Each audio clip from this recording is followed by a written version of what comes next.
ટેકાથી ચાલતો વ્યક્તિ, ટેકાથી ચાલતી સરકાર, આ બધું તો તમે સાંભળ્યું, પણ ક્યારે એવું સાંભળ્યું ટેકાથી જીવતી હોસ્પિટલ? નહીં સાંભળ્યું. બતાવી દો, તમને બતાવી દઉં. અને પાછા એ બી કહું, આ ટેકાથી ચાલતી જીવતી હોસ્પિટલમાં સારવાર લેવા ગયા ને, માફ કરજો, તો તમારું મરવાનું નક્કી છે. પાછું એટલે સાચવજો. આ જોઈ લો, આ છે સુરતની સરકારી સિવિલ હોસ્પિટલ. અને એના પાછું શું કહેવાય? સુરતની સરકારી નવી સિવિલ હોસ્પિટલ. નવી સિવિલ હોસ્પિટલમાં આ પાછું હતું નવજીવન કક્ષ. નવજીવન કક્ષ, નવજીવન કક્ષની હાલત જોઈ લો. કેટલા ટેકા મૂક્યા છે, ઉપરની છત નીચે ન પડે ને એ માટે. આપ જોઈ લો, અહીંથી દર્દીઓ પસાર થાય, દર્દીઓ પસાર થાય. લેબર રૂમ છે. કોઈ મહિલાને ત્યાંથી લઈ જતા હોય અને ઉપરથી આ પડે કંઈક, તો શું હાલત થાય?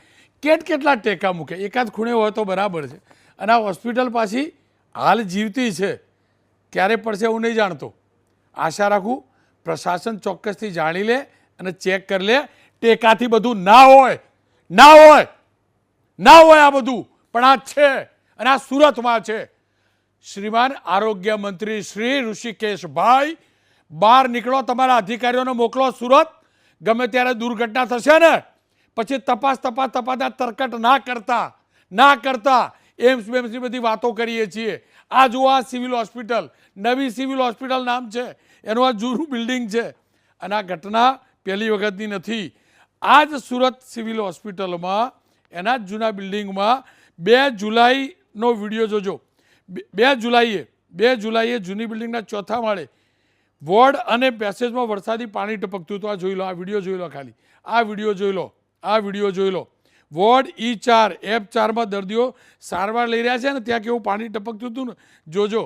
પ્લાસ્ટિકની બેગ અને બધું જોઈ લો, તમારે જે જોવું હોય. લિફ્ટ પણ કેવી હાલતમાં છે ને, જે જોવું હોય જોઈ લો. આ સુરતની ખૂબસૂરતી, બદસૂરતી, જે જોવું હોય જોઈ લો. આ જ પ્રકારે પાછું 25 જૂનની વાત કરી લઉં. ડાયાલિસિસ વિભાગનો સ્લેબનો ભાગ પાછો આ ન્યૂ સિવિલ જોયો ને, બોર્ડ જોયું, ન્યૂ સિવિલ. આ ન્યૂ જુઓ, ડાયાલિસિસ વિભાગનો કેટલોક સ્લેબનો ભાગ ધરાશાયી થયો હતો. કિડનીની બીમારીની એક મહિલા સારવાર લઈ રહી હતી. મહિલાને મામૂલી ઈજા પહોંચી હતી. ભગવાન બચાવો તો બચી જવાય, એટલે આ મહિલા બચેલી. અને આવી હાલત એકલા આપણા સુરતની નથી. આપણા વિકસિત ગુજરાતમાં એકલું સુરત એવું થોડું છે. રાજકોટ પણ તો લઈ જાઉં. રાજકોટના સિવિલ હોસ્પિટલના ઓપીડી બિલ્ડિંગમાં દર્દીઓના વચ્ચે છત પરથી સીલિંગ ફેન પડ્યો હતો. નીચે સીલિંગ ફેન પડ્યો. જુઓ, આ પટકાયેલો. એક વ્યક્તિ ઇજાગ્રસ્ત થયો. હોસ્પિટલનો નાસભાગ મચી ગઈ. ભગવાને જો કે બચાવી લીધો. ભગવાન તો બચાવે ને, ભલે જે ચાલતું હોય. આપ જોઈ લો. આ જ પ્રકારે 19 જૂને અમદાવાદ સિવિલ હોસ્પિટલના ટ્રોમા સેન્ટરની બહાર દિવાલ પડેલી. આ દિવાલનો ભાગ પડેલો આપ જોઈ લો. થોડા દિવસ પહેલાં જ બનાવવામાં આવી હતી. આસપાસ કોઈ દર્દી નહોતો, એટલે જાનહાનિ નહીં થયેલી. ડકમાં પાણીની લાઈન ફાટતા દિવાલમાં પાણી જમા થતા હતા ને, એટલે એ તૂટી ગઈ, એવું સુપ્રિન્ટેન્ડન્ટ સાહેબનું કહેવું હતું. સુરતવાળી વાત કરીએ તો સુરતની અંદર તો ટ્રોમા સેન્ટરની બહાર ઢગલો પાણી ભરેલું હોય. રાજકોટમાં પણ આ જ પ્રકારના દ્રશ્યો આવે. અને આપણે વાત કરીએ આધુનિક ગુજરાત, મારું ગુજરાત, આગવું ગુજરાત, આ બધું ના હોય. આ બધું ના હોય ઋષિકેશભાઈ, ના હોય. તમારે જોતા હોય ને તો અઠવાડિયું હું ડ્રાઈવ કરાવડાવીને તમને વિડીયો મોકલાવડાવું. અને આ તો હું હજી ગામડાવાળી તો ગયા જ નથી. અને ગામડાની હોસ્પિટલો એટલે ત્યાં તો CHC PHC હોય કે જ્યાં ડૉક્ટર હોય તો હોય, નકદ ના હોય. એના તો તમે જાણો જ છો. અને ગાયો, ભેંસો અને શ્વાન કેટલા ફરે એ પણ જાણો છો. પણ આ તમામની વચ્ચે ઋષિકેશભાઈ, આપ તો ઉત્તર ગુજરાતથી છો ને, બનાસકાંઠા તો બાજુમાં જ પડે. બનાસકાંઠામાં કાલે જે સ્થિતિ સર્જાઈ ને સામૂહિક આરોગ્ય કેન્દ્રની, એ જોઈ લેજો. દાંતાની સરકારી હોસ્પિટલમાં કેડસમાં પાણી હતા. કેડસમાં અહીંયા રાત્રે લોકો પહોંચ્યા અને જે એડમિટેડ દર્દીઓ હતા ને, એમને ટ્રેક્ટર ને બધું લાઈન બીજે શિફ્ટ કરવા પડ્યા છે. વરસાદ વધુ તો માની લીધું. આપ જોયો, દર્દીઓને શિફ્ટ કેવી રીતે કરવા પડ્યા હતા. આ જુઓ, માની લીધું વરસાદ વધુ હતો, પણ હોસ્પિટલમાં પાણીના નિકાલની સ્થિતિ ના હોય. અને લોકો સ્પષ્ટ કહે છે ત્યાંના સરપંચે આ બધી વ્યવસ્થા કરેલી. અને બધાએ કહ્યું કે અમે સરકારને કંઈ થાક્યા, રજૂઆત કરીને થાક્યા કે ભાઈ સારી જગ્યાએ આ સામૂહિક કેન્દ્રને શિફ્ટ કરો. પણ કોઈ સાંભળવાવાળું નથી. ક્યાંક ટેકાવાળી હોસ્પિટલ, ક્યાંક પંખો પાડતી હોસ્પિટલ, તો ક્યાંક ડૂબતી હોસ્પિટલ. સામૂહિક આરોગ્ય કેન્દ્ર. આ સ્થિતિ છે મારા ગુજરાતની. પણ દાંતાના લોકોએ શું કહ્યું ને એ પણ સાંભળી લો. આ સિવિલના અંદર લગભગ 22-23 વર્ષથી આ સિવિલ બનેલી છે અને આ દર વખતે વરસાદ પડે અને આ પ્રોબ્લેમ પાણી ભરાવાનો થાય ત્યારે અમારા ગામ લોકોના ઉપર ફોન આવે. એ વખતે અમે ગામ લોકો બધા ભેગા થઈ અને અહીંયાથી ડોક્ટર છે, પછી એમનો સ્ટાફ છે, પછી દર્દી છે, એમને અમે દરેક જણોને અમે બહાર કાઢીએ. અને આ વખતે આ સિવિલના અંદર એક રૂમ એવો બાકી નથી કે જેના અંદર પાણી ના ભરણું હોય. તમે ગમે તે રૂમ, ડોક્ટરનો રૂમ ગણો કે પછી પેશન્ટોનો રૂમ ગણો કે ગમે તે રૂમના અંદર દરેક ના અંદર પાણી ભરાયેલું છે અને પાણી આમટું આટલું કમર સુધીનું પાણી ભરાયેલું છે. તો આ દર્દીઓને કેવી રીતના અમારી આગળ વ્યવસ્થા કરવાની? ગઈકાલે જ એક બાળકનો જન્મ થયો છે અને એ અંદર ફસાયેલું હતું. એટલે એ લગભગ 2 કે 3 બાળકો જેમના જન્મ થયેલા હતા 1-2 દિવસમાં, એમના બધાને અમને અહીં સ્થાનિક લોકોએ ટ્રેક્ટરની મદદથી છતરીઓ મંગાવીને ટ્રેક્ટરને પેલા દોરડા બાંધ્યા અને એ બધું કરી અને બધાને બહાર કાઢ્યા. સિવિલમાં એક પણ જગ્યા ઓપરેશન થિયેટરથી માંડીને ડોક્ટરની ઓફિસ સુધી બધું જ કમ્પ્લીટ ભરાયેલું છે. સ્વિમિંગ પુલ જેવું માહોલ છે અંદર. તંત્ર સાંભળતું નથી અમારી વાત. આ સિવિલ ખરેખર છે એ નદીના એક પટની અંદર બનાવેલી છે.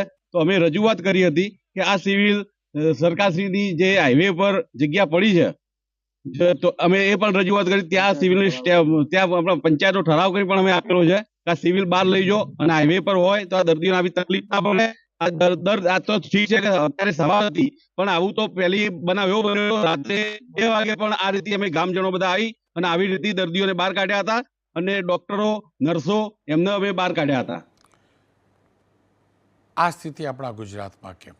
શું કરે છે આરોગ્ય વિભાગ? કેમ ધ્યાન નથી આપતું? આ તમામ મુદ્દા સમજવા જરૂરી છે. ડૉક્ટર હેમાંગભાઈ વસાવડા, નેતા કોંગ્રેસ, ડૉક્ટર હેમંત ભટ્ટ, નેતા ભાજપ, ડૉક્ટર યોગેશ પટેલ, તબીબ છે. વસાવડા સાહેબ, આપનાથી શરૂઆત કરવા માગીશ અને એટલા માટે કે આ કમસે કમ 8મો 10મો કાર્યક્રમ તો હશે જેમાં તમે જોડાયા છો આ જ પ્રકારનો. દર વખત નવું લઈ આવું છું ને, દર વખત નવા દ્રશ્યો આવો ને ડૉક્ટર સાહેબ, દર વખત. વસાવડા સાહેબ, આ આપણું ગુજરાત છે, આ હોસ્પિટલો છે. કશુંક તો કરો વસાવડા સાહેબ. તમે કોંગ્રેસના નેતા ભેગા થો, આ AMA વાળાને કહો, સરકારને કંઈક તો કહો.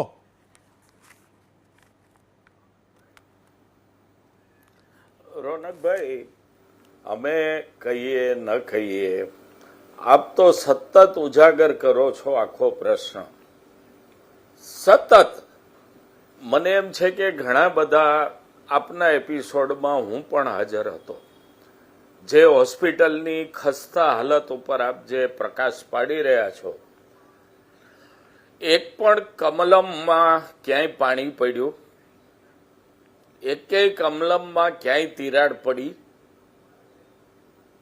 એકેય કમલમમાં ક્યાંય પંખા પડ્યા. કમલમમાં આપણી બાજુમાં જ ડૉક્ટર સાહેબ બેઠા છે, કોઈ પદાધિકારીએ ઘેરથી પંખા લઈ જવા પડ્યા, કુલર લઈ જવા પડ્યા નહીં. એટલે સુંદર કમલમો બનાવવા માટે આ બધું આવું થાય છે. 20% અમે એવું સાંભળીએ છીએ, કોન્ટ્રાક્ટરો એવું કહે છે કે 20% આપવા પડે છે બીજેપીને. હવે કુલ જે બનતું હોય બજેટ, એમાંથી જો 20% ભારતીય જનતા પાર્ટી કમલમ બનાવવા લઈ જતી હોય તો હોસ્પિટલ આવી જ બને ને. એમાં શું? તમે વાત સમજો, આવી જ બને. તો બધી જૂની હોસ્પિટલ છે. ભારતીય જનતા પાર્ટીને ભ્રષ્ટાચારનો નમૂનો છે. પ્રજા પ્રત્યે ભારતીય જનતા પાર્ટીની શું માન્યતા છે અને કેવું વલણ છે એનો આ નમૂનો છે. આનાથી વિશેષ ગુજરાતમાં બદતર હાલત ક્યારેય થઈ શકે નહીં એવી હાલત આજે આપે બતાવી છે. ટેકા મૂકેલી હોસ્પિટલ, ટેકા મૂકેલી. ક્યાંય તમે ટેકા મૂકેલું કમલમ જોયું? ક્યાંય ટેકા મૂકેલી પ્રધાનોની ઓફિસ જોઈ? અરે અધિકારીની ઓફિસમાં 3 એસી હોય છે અને ઇમરજન્સી વોર્ડમાં એસી નહીં. એટલે આ ભારતીય જનતા પાર્ટી પ્રજા પ્રત્યે શું કરી રહી છે એનો આ નમૂનો છે. અને એમને મજાની વાત એ છે કે ચૂંટણી વખતે આ કોઈ પણ બનાવ, આ વાત મુદ્દા જે તમે રાડો ગળા ફાડીને કહો છો, અમે કહીએ છીએ, એ નથી હોતા. એ વખતે બીજા મુદ્દા આવી જાય છે ને એ લોકો 156 પહોંચી જાય છે. એટલે એમને કોઈ ચિંતા નથી પ્રજાની. એમને ફાવટ આવી ગઈ છે. કઈ રીતે એ તો ભગવાન જાણે. તમે તો આ રાજકોટ સિવિલ બતાવો છો, અમદાવાદ સિવિલ, સુરત સિવિલ, 3 એરપોર્ટોની છત પડી છે. બિહારમાં તો રોજ પુલ ધોવાય છે. બિહારમાં રોજે રોજ પુલો ધોવાય છે. અયોધ્યાના રામ મંદિરમાં રામ ભગવાનની મૂર્તિ ઉપર પાણી ટપકે છે.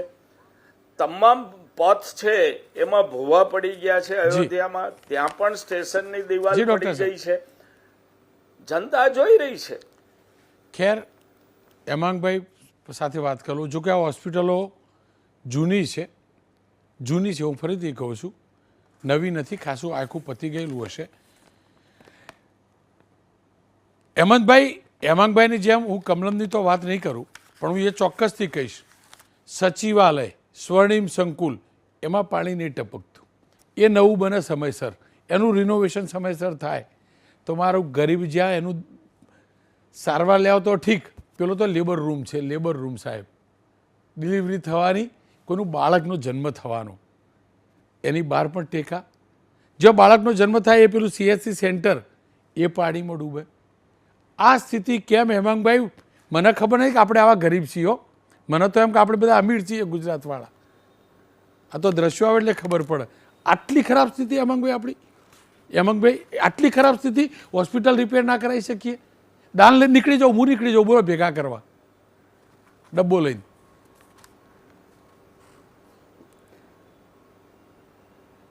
રોનકભાઈ, આ આખી વાત જે ખાસ કરીને સુરત સિવિલ હોસ્પિટલને અનુલક્ષીને જે થઈ, મારે એટલું ચોક્કસપણે કહેવું છે કે આ સુરત સિવિલ હોસ્પિટલના જે બિલ્ડિંગની આપણે વાત કરી રહ્યા છીએ એ 1960માં બનેલું બિલ્ડિંગ છે.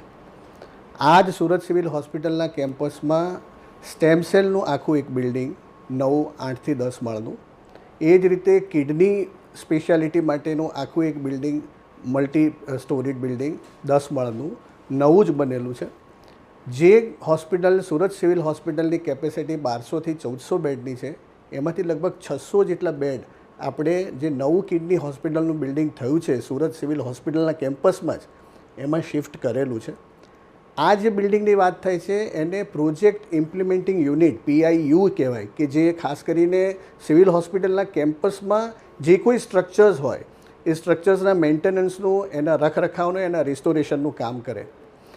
એ પ્રોજેક્ટ ઇમ્પ્લિમેન્ટિંગ યુનિટ પ્રમાણે આ સિવિલ હોસ્પિટલનું સ્ટ્રક્ચર એવું નથી કે જેમાં કાલે ને કાલે કોઈકને જાનનું જોખમ થવાનું હોય. ત્યાં ડૉક્ટરો પણ 24 કલાક રાત દિવસ કામ કરે છે, પેરામેડિકલ સ્ટાફ પણ કામ કરે છે. રોનકભાઈ, આપણે સૌને જાણીને આનંદ થાય કે આખા રાજ્યમાં સૌથી વધારે જો ડિલિવરી થતી હોય 10,000 જેટલી ડિલિવરી તો આ સુરત સિવિલ હોસ્પિટલમાં થાય છે. અત્યારે પણ આજની તારીખમાં રોજના 4,000 થી 4,500 જેટલા પેશન્ટો ત્યાં સુરત સિવિલ હોસ્પિટલના OPD કેમ્પસમાં જોવામાં આવે છે, અને એમાંથી 300 થી 400 જેટલા પેશન્ટ ઇન્ડોર પેશન્ટ તરીકે એડમિટ થાય છે. હવે હાઇપોથેટિકલી આપણે માની લઈએ કે આ જર્જરિત હોસ્પિટલમાં શા માટે પેશન્ટોને રાખવામાં આવે છે?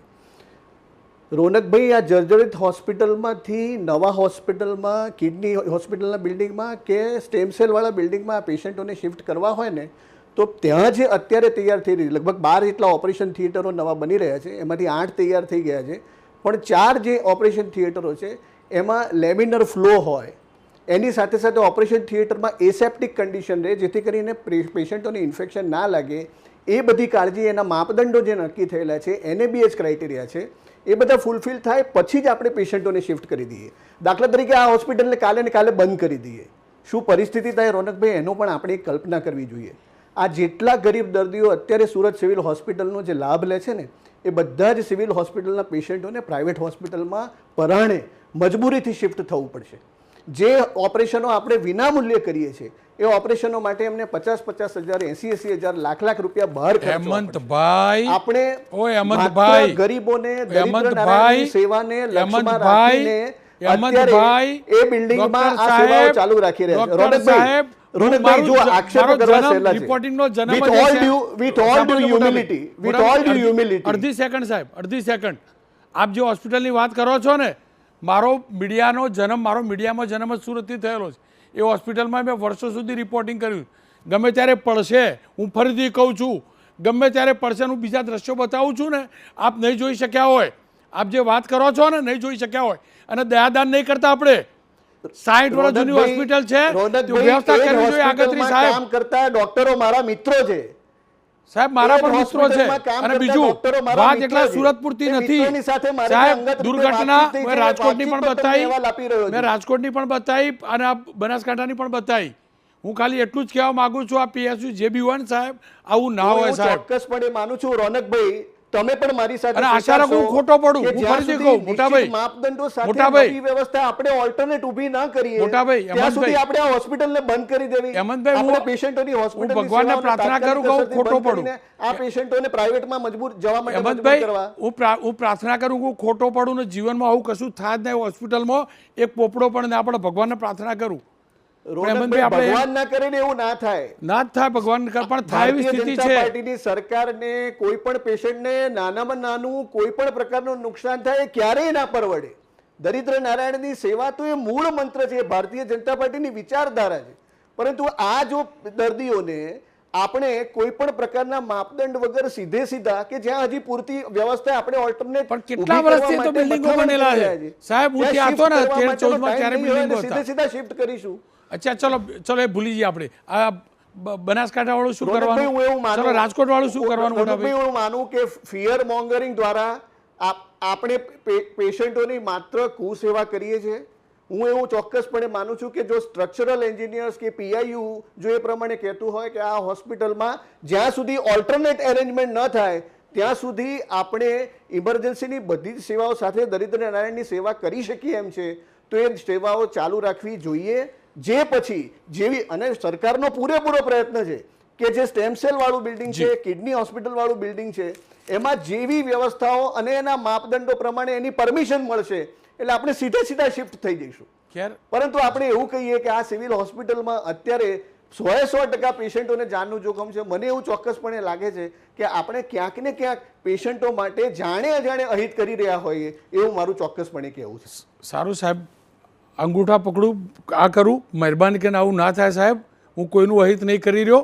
આ વિભાગ છે ને સાહેબ, હું કહું તમને, હવે કહું, વેન્ટિલેટરો સળતા હતા. તમે આ પીઆઈયુની વાતો કરો છો ને, વેન્ટિલેટરો સળતા હતા, બંધ કરવાની પડી નહોતી. મેં બંધ કરાવડાવ્યા. ટેલિવિઝન બધી ચેનલો ભેગા મળીને. રાજકોટની અંદર પડદા નહોતા. આ બધી મીડિયા બતાવ્યું ને એના પછી થયેલું સાહેબ. હું ફરીથી કહું છું, આપ તો ડોક્ટર છો સાહેબ, અમારા કરતા વધુ સારું સમજો સાહેબ. હોસ્પિટલનો આપણે વાર્તાલાપ કરવાનો રહી ગયો. રાજકોટ હોસ્પિટલમાં પણ એવું જ છે કે આખું નવું બિલ્ડિંગમાં આપણે 800 દર્દીઓને શિફ્ટ કરી દીધા છે 1200 માંથી. હવે માત્ર 200 થી 300 દર્દીઓ જે જૂના બિલ્ડિંગમાંથી શિફ્ટ કરવાના બાકી છે. એ વખતે ઉનાળાની ગરમી વખતે આપણો આખો ઇસ્યુ આ પંખા ને એર કુલર વાળો આવ્યો.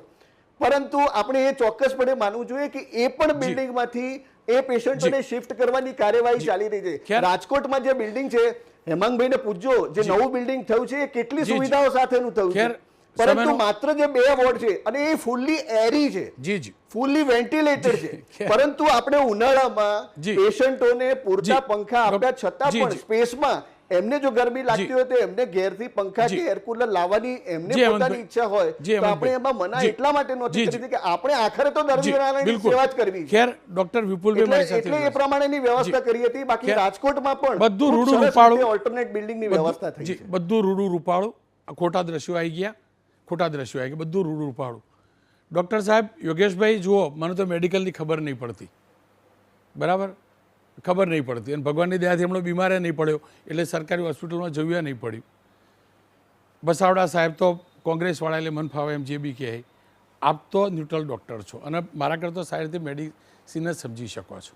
આપ શું માનો છો? શું આપણે આગોતરું આયોજન ન કરી શકીએ? આપણે એ વ્યવસ્થા ન કરી શકીએ કે કોઈ ખંડેર થાય હોસ્પિટલની પહેલાં જ બીજે શિફ્ટ થાય?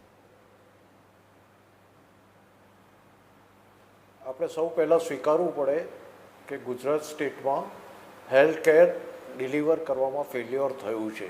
જ્યારે કે એક્સેપ્ટન્સ ના આવે, સ્વીકારવામાં ના આવે કે સમવેર સમથિંગ ઇઝ રોંગ. સબ સિસ્ટમો બરાબર ઓપરેટ નથી કરતી, ઇન્ફ્રાસ્ટ્રક્ચર બરાબર નથી, તો સોફ્ટવેર સારું કરીને તમે શું કરશો? તમારું સોફ્ટવેર તૈયાર છે પણ ઇન્ફ્રાસ્ટ્રક્ચર ફેસિલિટી ના હોય તો વર્ષો જૂની હોસ્પિટલો પર તમે નિર્ભર કેમ રહો છો? વોટ ઇઝ સરકારની priority is delivering good health care two each and every individual. લાખોપતિ હોય પણ એવું કહેવું જોઈએ કે ના મારે SSG હોસ્પિટલમાં ટ્રીટમેન્ટ લેવી છે, મારે સુરત હોસ્પિટલમાં ટ્રીટમેન્ટ લેવી છે. એ પ્રકારની હેલ્થ કેર ડિલિવરી સિસ્ટમ કેમ ઊભી નથી થતી? કરોડો રૂપિયાનું ફાઇનાન્સ જાય છે ક્યાં? Where is the money going? પ્રોફેસરો, આસિસ્ટન્ટ પ્રોફેસરો, સુપ્રિન્ટેન્ડન્ટ, ડીનને ફેસિલિટીઝ આટલી બધી આપવામાં આવે છે, તો કયા લેવલે શું થઈ રહ્યું છે? તો સિસ્ટમ નીડ્સ ઇનોવેશન અને સિસ્ટમને અપગ્રેડ કરવાની જરૂર છે. ઇનોવેટિવ આઈડિયાઝ બધા પાસે મંગાવો, એક કમિટી બનાવો અને how to deliver a better health care system એ ઉપર કામ કરવું જોઈએ. એકબીજાને બ્લેમ કરવાથી કશું નિરાકરણ નહીં આવે. ખેર, આપ ત્રણેયનો ખૂબ ખૂબ આભાર. હું ફરીથી કહું છું, સિસ્ટમ સુધારવી જરૂરી છે. એ હકીકત છે કે નવી હોસ્પિટલો બની છે, એ પણ હકીકત છે કે બની પણ રહી છે, એ પણ હકીકત છે કે રાજકોટમાં એમ્સ બની છે. પણ જ્યારે દુર્ઘટના થશે ને, અહીંયા કોઈનું એકનું બાળક પણ મરશે ને, જવાબદાર કોણ? હું નથી કહેતો કે તાળું મારી દો, પણ વૈકલ્પિક વ્યવસ્થાનું અગોતરું આયોજન કરવું એ સરકારની ફરજ છે. અને ફરીથી કહું છું, જો આ બધું સારું છે, આ બધું સારું છે ડૉક્ટર સાહેબ, તો કયા ભારતીય જનતા પક્ષના ડૉક્ટર મોરચાના દીકરા કે દીકરી સરકારી હોસ્પિટલમાં સારવાર લેવા ગયા? સુરતની હોસ્પિટલ હોય કે અમદાવાદની હોય કે એની અંદર ગયા કે બનાસકાંઠામાં ગયા? ન જાય, કારણ કે એ ધ્યાન આપવામાં આવ્યું નથી. અને હું ફરીથી કહું છું, મારા ગુજરાતમાં એવા ફંડની કોઈ કમી નથી, અગોતરું આયોજન ન કરી શકાય. ખોટું છે તો ખોટું છે. આ દ્રશ્યો મારા સાચા છે તો સાચા છે. સરકારે મને નોટિસ આપ્યો તો આપ, ત્યાં ટેકાથી ચાલે જ છે હોસ્પિટલ તો ચાલે છે. એ ટેકાવાળી હોસ્પિટલ ન ચાલવી જોઈએ. સત્વરે બીજું કામ થવું જોઈએ તો થવું જોઈએ. કોઈને ગમે કે ના ગમે એના માટે હું કાર્યક્રમ નથી કરતો. મારો ગુજરાતનો એક પણ નિર્દોષ દુર્ઘટનાનો શિકાર બનશે ને, તો એના માટે જો આ હોસ્પિટલોમાં તો જવાબદાર સરકાર હશે.